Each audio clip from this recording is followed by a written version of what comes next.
We're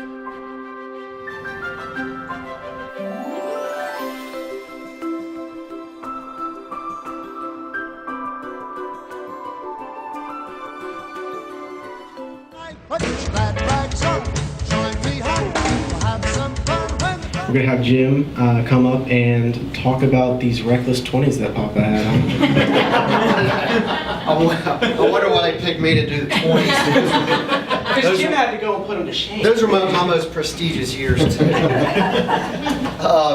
For context, great job, guys. 1954, Rosa Parks was arrested for refusing to give up her bus seat, and it sparked, or was beginning the civil rights movement. In 55, Jonas Salk, which is Daddy's 7th cousin, if you guys didn't know that. Once removed. He created a polio vaccine, so saving millions of lives. Is that true? It's HB factoid. Okay.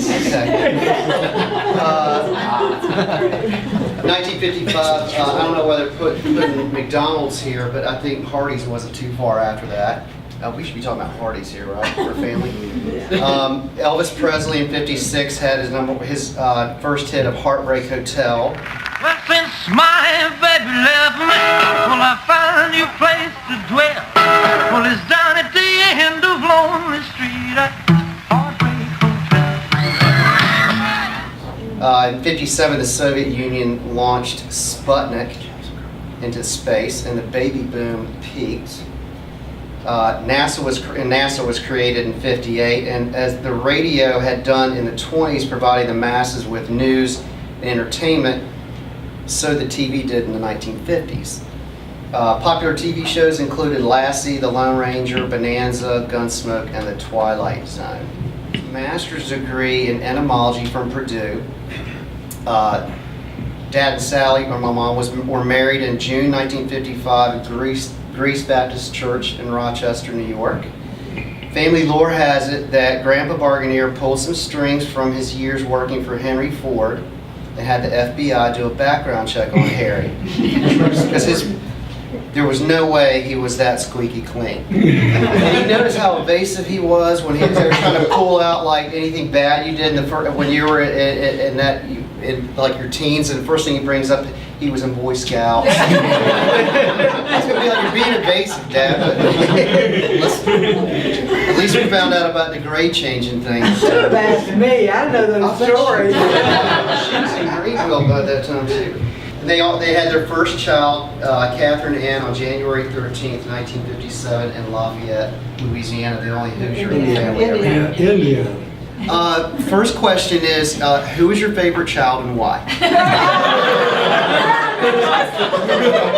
Just kidding. Move right along with that. Really, why was entomology your course of study? Why was entomology?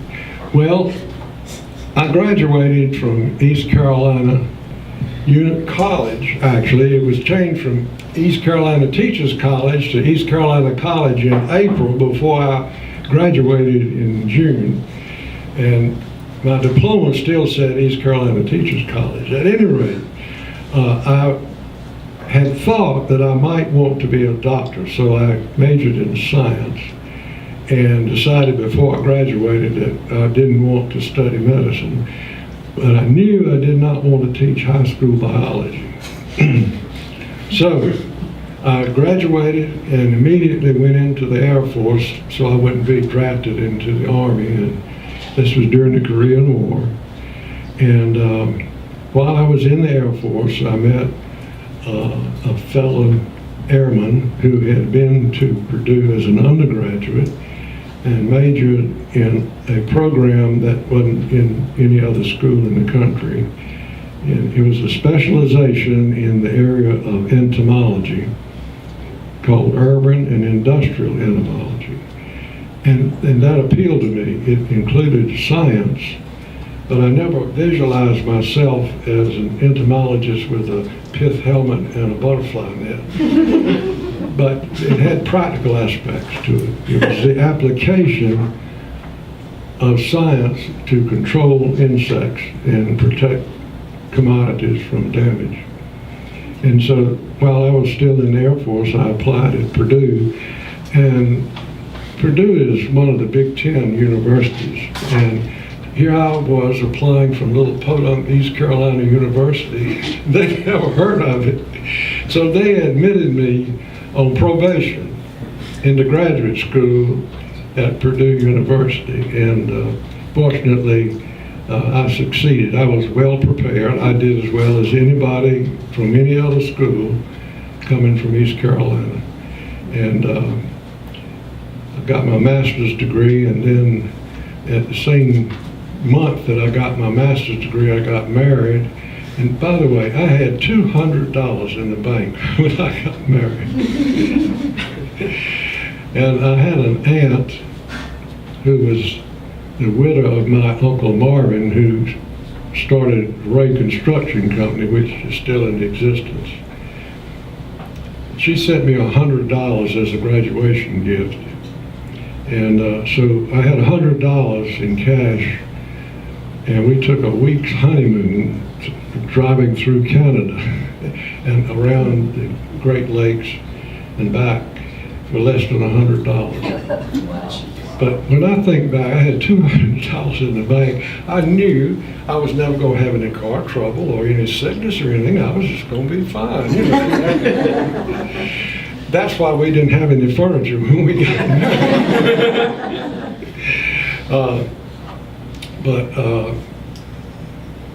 My years at Purdue had a great impact on me. I lived off campus in a house. It was a boarding house, really. There were 4 bedrooms upstairs, and there were about 7 or 8 students that lived in those rooms upstairs. And the lady that ran this boarding house and her family lived downstairs, but she cooked 3 meals a day for us, and she would do our laundry for us. And she had immigrated from Germany after World War I, and was a really, really hard-working lady. And there were about 4 students, 1 from Pakistan and 3 from India, among the group that lived there. And I learned more about intercultural exchange sitting around the dinner table with students from some of them. One was from the Philippines, and 2 from India and 1 from Pakistan. And anyway, I learned a lot about their way of thinking about things. For example, the Indians used the British system of education, and they would take courses and take 1 exam at the end of the year, and if they didn't pass it, they just didn't graduate. And they would one Indian student told me that very often students would commit suicide because they would dishonor their family by failing. Thank goodness I didn't have A little on the humorous side, at that time there was a war going on between India and Pakistan, because Pakistan broke off from India, and they were mostly Muslim. In India, the majority of the Indians were Hindu.